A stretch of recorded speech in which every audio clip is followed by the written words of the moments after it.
So today, I want to talk with you about this idea of what is a spiritually centered life. What does it mean to be spiritual? We get this question all the time. People say, well, I want to be in my spiritual side. Oh, I want to go someplace that's spiritual. So I thought I'd explore that with you today.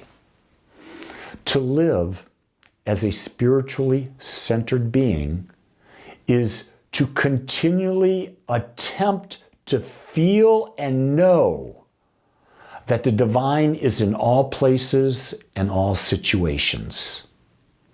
Did you notice that I said to continually attempt to feel and know?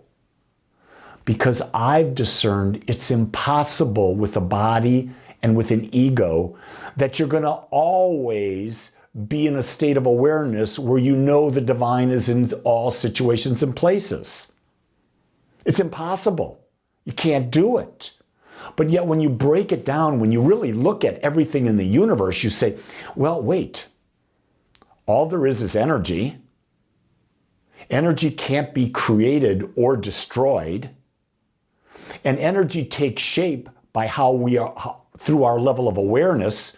So you have consciousness and you have energy, and they cannot be separated. And consciousness, the type of consciousness, the frequency in which you're conscious of something, molds that energy into an experience. And so what's happening all around us all day, in every situation, is that it is the divine expressing itself. It's experiencing itself through individualized points of consciousness. My consciousness is creating me and my experiences. Your consciousness is creating you and your experiences. My dog's consciousness is creating her experiences, and my parrot's consciousness is creating its experiences.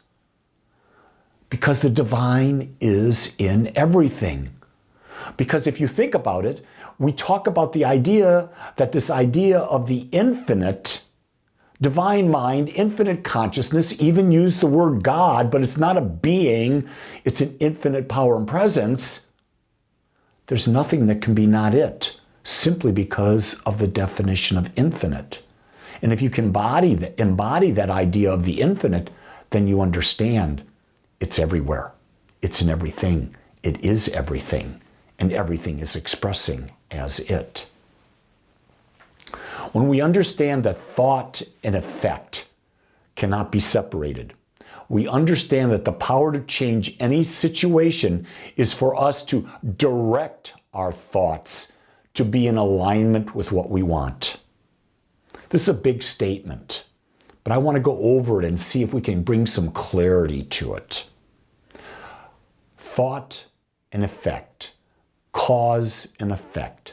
Thoughts create. You can't separate them. They're one and the same. Your thought atmosphere, the sum total of all your thoughts, creates your experience right now. Now you have the power to change that. How? You direct your thought towards something else. A lot of times you hear a lot of people, whether it's philosophers, psychologists, inspirational speakers, ministers, spiritual teachers, talking about think positively. I ask the question, what does it mean? What is a positive thought? Is my positive thought positive to you? No, it's different. So I don't believe in the words positive or negative. I believe in the words directed thoughts and undirected thoughts. When I'm directing my thoughts toward abundance and all I see is abundance and I keep focusing on abundance, acts of service that generate abundance, doing things that cause people to want to have it, I'm directing my thought. And it must be in alignment. I want more abundance, so I'm directing my thoughts toward more abundance. And when I direct my thoughts to what I want and I'm in alignment with it, my feelings are in alignment with it, man, nothing can stop me from creating that. The universe is aligned with me.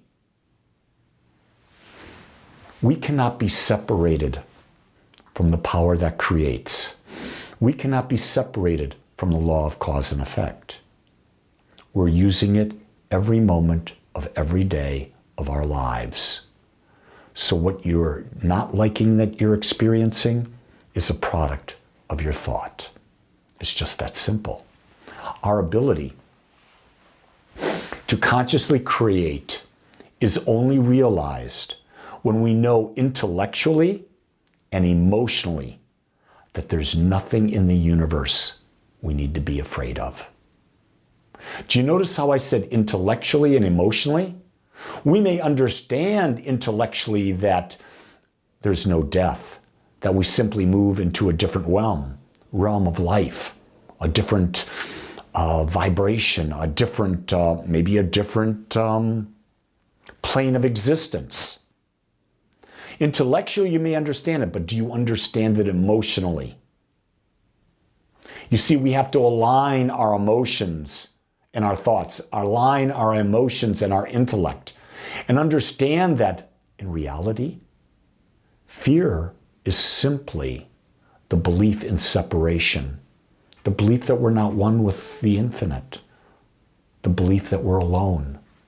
But when we can embody the fact and live from a spiritually centered life, knowing our oneness with all that is, knowing that we can never be separated, knowing that this oneness is infinite. If it is infinite and we're part of it, then we're infinite. We believe in religious science in the eternality, the immortality, and the continuity of the individual soul forever and ever expanding. It only makes sense. A lot of people, atheists, will say, well, we come and we die. That doesn't make sense to me. Is there a God? No. There's not a God like an anthropomorphic God, a being God. That doesn't exist. You and I are each individualized points of consciousness, but we've forgotten that, haven't we? I like to use the example, we become puppets. And when we're a puppet, you're a victim. What we need to remember, living a spiritual centered life, is that we're not the puppet. We're the puppet and we're the puppeteer. We're the ones controlling how the arms, the feet, the neck, how everything moves. But we've forgotten that. You see, we have to step back into the role and realize everything about us is connected. Our consciousness creates our life experience. Our life experience is a reflection of our consciousness. And the power we are using is not an individual power, it's the collective power of all that exists. We understand that when we are spiritually centered. In order for the creative process to effectively work for us and through us, we must have a coherent mind and a coherent heart. And what I mean by that is that our mind's desire and our heart's desire are aligned. You can't want something and yet your heart fear it. Does that make sense? So what it's saying is that your thoughts, your words, your actions have to be aligned with your feeling nature. When you're feeling nature, you can't be doing something and doing it in fear and expect you get a great result. You do something with love and excitement and joy and passion behind it. Then it becomes it. So we must align our thoughts and our feelings, and we use them to work together. If our thoughts and feelings are not in alignment, it's going to be a very confusing journey, and we're going to start to wonder, what the heck am I doing? What's going on? Am I a victim? And what I've come to understand, it is the fire of the heart that gives our words their creative power. If you ever talk to someone, they say, I want this. I'm going to get this in my life. And you're listening and you don't hear any heart behind it. Doesn't happen. One of my favorite movies of all times is a movie called The Replacements, about football, about Keanu Reeves, and he plays Shane Falco. He plays the quarterback on his replacement team. And they're in a championship game. And the coach, Shane Falco's been taken off the team because the quarterback who was a star crossed the picket line. So he was playing. And after the first half, they were losing, 17-0, something like that. And the reporter comes up to the coach and says to the coach, "What do you got to do? What do you got to change to win?" And the coach says, "You've got to have heart." In other words, the quarterback has to do the job, but they've got to believe. They've got to have the feeling. They've got to have the heart behind it. I love being with people who have heart, because I know they're powerful creators. I know that because when I have heart, my powerful creative ability shows itself in ways beyond anything I've expected. Let me make this point really clear for you. No one, did you hear the words? No one has more power to use the creative process more than anyone else. It's just that some understand it better and use it more effectively for a directed and intended result. So when you realize that, you realize your power, the power of the Dalai Lama, the power of Bill Gates, the power of Tom Brady, the power of name any individual. It's the same power. Some people understand that it's working better than others. And in their understanding, they use it more effectively for a directed and intended result. Most people don't really ever direct their thought. They never set a conscious intention, and they never build the feelings behind the directed thought and the conscious intention. And so the power doesn't seem to work. The power is there, just like electricity is already there. But you're responsible for turning on the light switch. You're responsible for directing your thought toward an intended result with feelings of excitement, of joy, of confidence behind those thoughts, behind that intention.